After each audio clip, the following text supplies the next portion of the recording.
नमस्कार मंडळी, आज मी बनवते आहे घरच्या घरी चायनीज भेल। त्यासाठी लागणारे सर्व साहित्य मी इथे रेडी करून घेतलं। नंतर एका टोपामध्ये पाणी गरम करत ठेवलं आणि त्यामध्ये 1 चमचा तेल ऍड केलं। पाणी गरम होत आलं की त्यामध्ये हाक्का नूडल्स ऍड करून घेतले। हाक्का नूडल्स व्यवस्थित वाफवून घ्यायचे आहेत।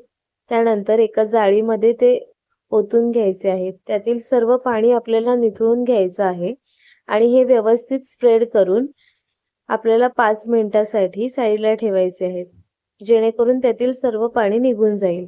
त्यानंतर नूडल्समध्ये मी 2 चमचे कॉर्नफ्लोअर ऍड केलं आणि हे सर्व नूडल्सला व्यवस्थित लावून घेतलं। कॉर्नफ्लोअरमुळे नूडल्स जे आहेत ते व्यवस्थित आपले क्रिस्पी बनतात। अशा पद्धतीने मी नूडल्सला कॉर्नफ्लोअर ऍड करून घेतलं।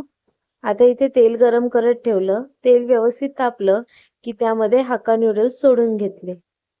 नूडल्स जास्त वेळ भाजण्याची गरज नाही लागत, कारण ते पटकन शिजतात, कारण आपण पहिल्यांदा त्याला पाण्यामध्ये शिजवलं होतं त्यामुळे।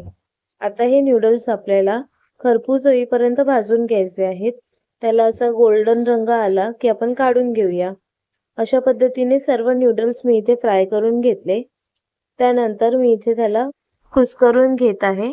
अशा पद्धतीने बघू शकता तुम्ही। त्यानंतर मी इथे चायनीज भेलची बाकीची तयारी सुद्धा करून घेतली। आता सगळ्यात आधी मी एका टोपामध्ये पातळ चिरलेला कोबी घेतला आहे। त्याचबरोबर पातळ चिरलेली शिमला मिरची थोडीशी ऍड केली आणि कांद्याची पात आणि थोडीशी कोथिंबीर। आता वरून मी शेव घातली आहे आणि शेजवान चटणी सुद्धा ऍड केली। तुम्हाला ज्या प्रमाणात तिखट हवं असेल त्या प्रमाणात तुम्ही शेजवान चटणी घेऊ शकता। ही शेजवान चटणी मी घरीच बनवली आहे। शेजवान चटणीची व्हिडिओची लिंक जी आहे ती मी डिस्क्रिप्शन बॉक्समध्ये दिली आहे, तुम्ही जाऊन चेक करू शकता।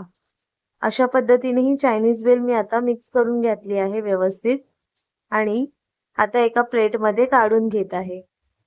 अशा पद्धतीने आपली घरच्या घरी चायनीज भेल तयार झाली आहे। तुम्ही सुद्धा नक्की ट्राय करून बघा आणि व्हिडिओ आवडल्यास लाईक करा।